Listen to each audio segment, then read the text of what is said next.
Hello, hello. I am back to help you do this thing called life.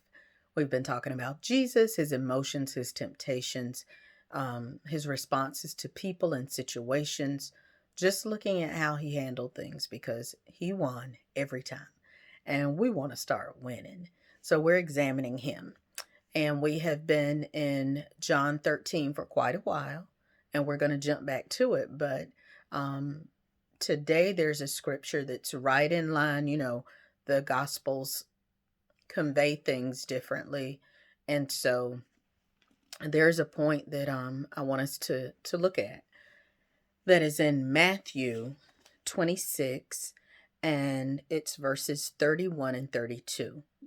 And it says, I'm sorry, let's start at verse 30. And when they had sung an hymn, they went out into the Mount of Olives. Then saith Jesus unto them, All ye shall be offended because of me this night. For it is written, I will smite the shepherd, and the sheep of the flock shall be scattered abroad. But after I am risen again, I will go before you into Galilee. And so, um, like I said, we've been looking at his life and his humanity, you know, and so just trying to glean. And now up in here, it kind of gets thick, and because just his deity keeps popping out. And we know that scripture in and of itself is talking about when it says that um, God said that he would smite, for it is written, I will smite the shepherd, and the sheep of the flock shall be scattered abroad.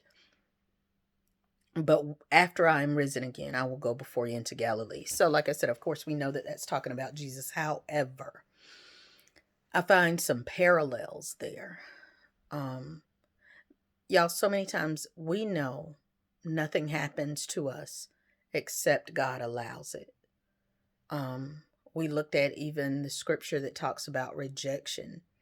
And we talked about how after that it says it's the Lord's doing and it's marvelous in our eyes. It talks about the rejection, but it also talks about Jesus being the chief cornerstone. And then it says it's the Lord's doing. Y'all, and we've talked about how there are some things that God can only do for us after Satan does some things to us, after some things are allowed to happen, after, and here, you know, Jesus had to be separated in order to redeem us. But I want us to look at this also, like I said, as a parallel. Um, y'all, there are some times when some things have to happen in our lives and the people scatter. As I was reading that, I thought about Joseph, not Jesus's dad, Joseph, but Joseph in Genesis, and how, the things that happened to him, he had to be apart from them to go ahead of them to prepare the way for them. And that's the part I want to talk about.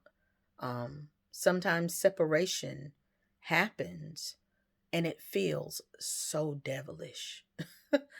It feels so satanic. It feels so much like an attack,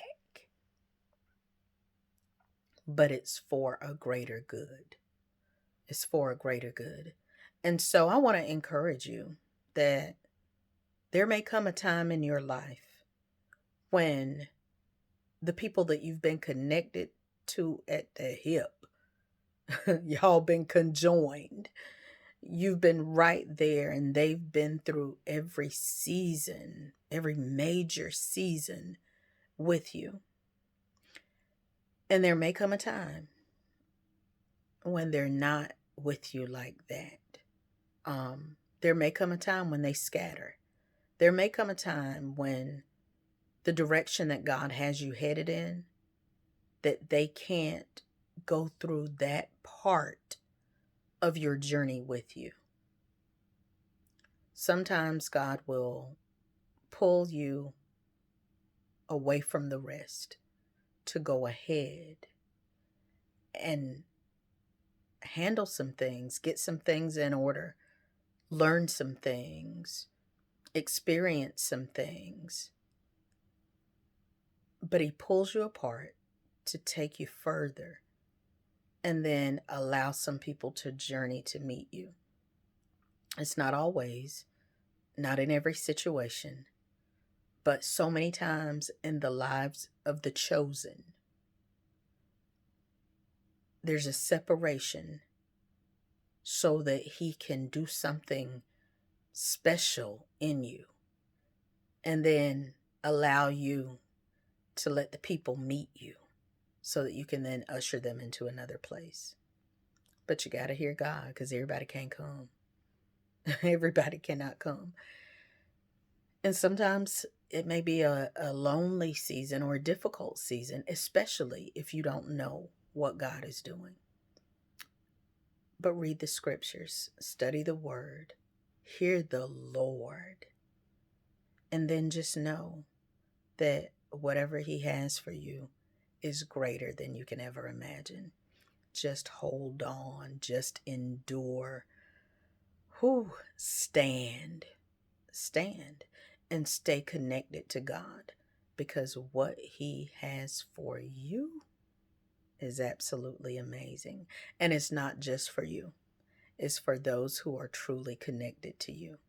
So even in that season when there may be some separation, know that there may be a time when there's a reconnection, but God's got to do it His way. He knows what's going to get you where He needs you to be, so you can bring the others where He wants them to be. This has been One More Minute with Marcy. I'll be back tomorrow with another moment of momentum producing motivation. Until then, stay encouraged. And remember, you got to flutter before you can fly. But flying is in your future.